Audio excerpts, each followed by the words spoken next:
चेतना के पट खोलो, आज चेतना के पट खोलो। प्रभु प्रेम किरण को आने दो, प्रभु प्रेम किरण को आने दो।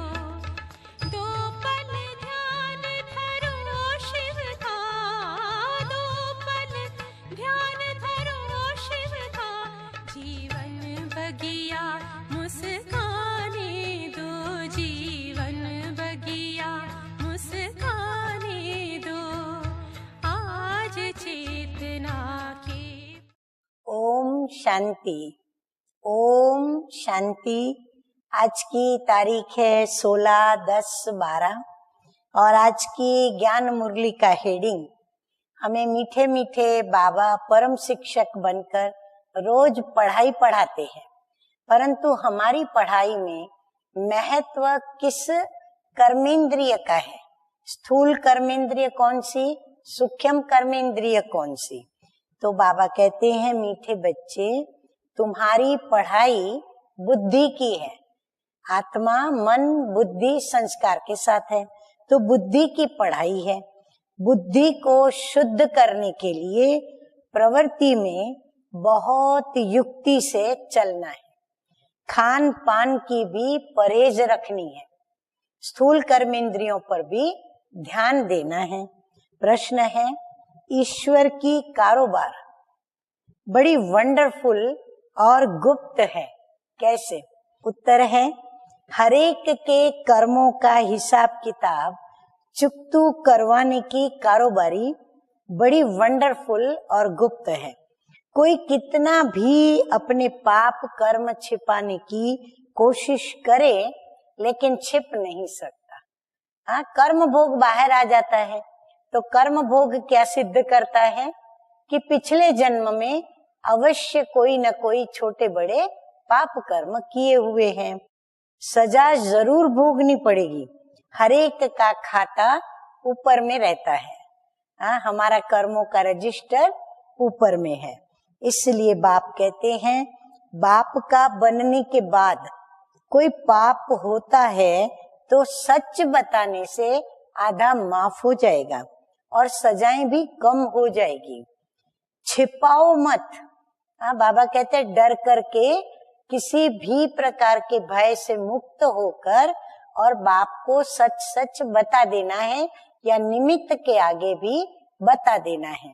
बाबा कहते हैं, छिपाओ मत, सजाएं कम हो जाएंगी और आधा माफ भी हो जाएगा। कहा जाता है, कख का चोर सो लख का चोर।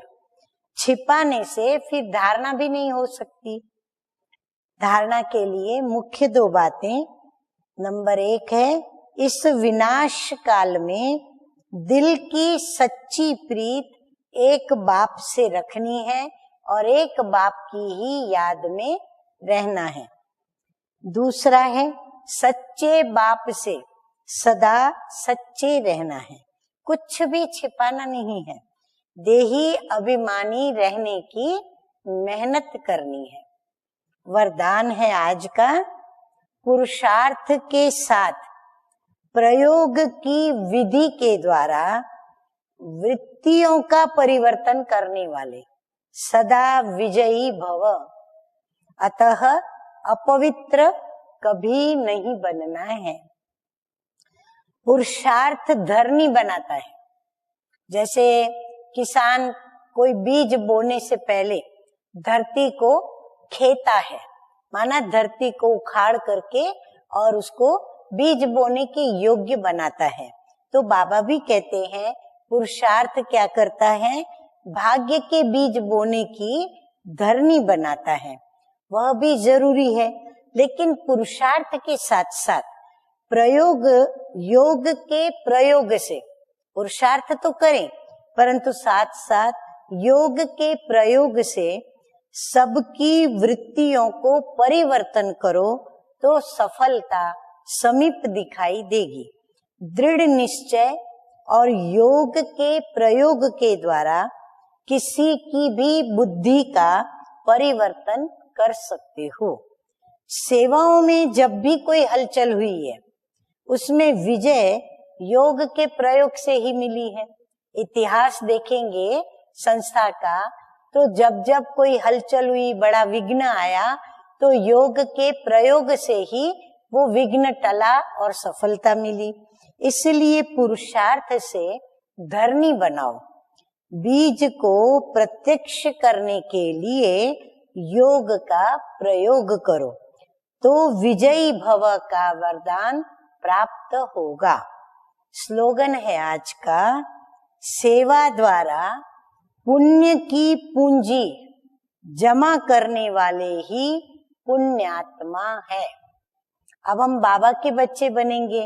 बाबा की श्रीमत पर हम दृढ़ निश्चय करके और योग के प्रयोग करेंगे। पर वो कौन कर सकेगा?